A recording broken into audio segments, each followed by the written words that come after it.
ഏട്ടാ ഒരു 500 രൂപ തരാവാ. 500 രൂപയോ? ഇപ്പൊ ഇതിന് 500 രൂപ? അത് പിന്നെ അനിയത്തിയുടെ കൊച്ചിന് എന്തെങ്കിലും വാങ്ങിച്ചു കൊടുക്കാൻ. 500 രൂപ കുറഞ്ഞൊന്നും മേടിക്കാൻ പറ്റത്തില്ലേ? 100 രൂപ ഒന്നും കിട്ടത്തില്ലേ? 100 രൂപക്കൊക്കെ എന്ത് കിട്ടാനേട്ടാ? അതല്ലേ 2 മാസം മുന്നേ ഒരു 500 രൂപ നീ മേടിച്ചായിരുന്നല്ലേ? അതെന്ത് തീർത്താ? അതിനെ കണക്കൊന്നും നീ പറഞ്ഞില്ലല്ലോ. അല്ലേട്ടാ, അത് ഏട്ടൻ തന്നെ എന്റെ അടുത്ത് ഒരു പ്രാവശ്യം 200 മേടിച്ച് പിന്നെ എന്തോ കാര്യത്തിനൊക്കെ അതൊക്കെ എഴുതി വെച്ചിട്ടുണ്ടോ? നീ എഴുതി വെച്ചിട്ടുണ്ടോ? എഴുതി വെക്കണം. വളരെ കഷ്ടപ്പെട്ടുണ്ടാക്കണ കാശാണ് 500 രൂപ. അങ്ങോട്ട് ചോദിച്ചൊക്കെ 500 രൂപ വെച്ച് 2 മാസം മുന്നേ 500 കൊടുത്തതാണ്. അതിനൊരു കണക്കുമില്ല നോക്ക്. എന്നാ പിന്നെ ഞാൻ ജോലിക്കും പോകാനുള്ളൊരു കോപ്പിനും പോണില്ല.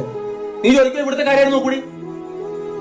അമ്മ ഒറ്റക്കല്ല ചെയ്തോട്ടെ എന്നാ നടക്കില്ല കേട്ടാ. ചുമ്മാതെ അല്ല നിന്നെ കെട്ടിക്കൊണ്ടു വന്നിരിക്കണത്. ഇവിടുത്തെ പണി മൊത്തം ചെയ്യാൻ കെട്ടിക്കൊണ്ടു വന്നിരിക്കണത്.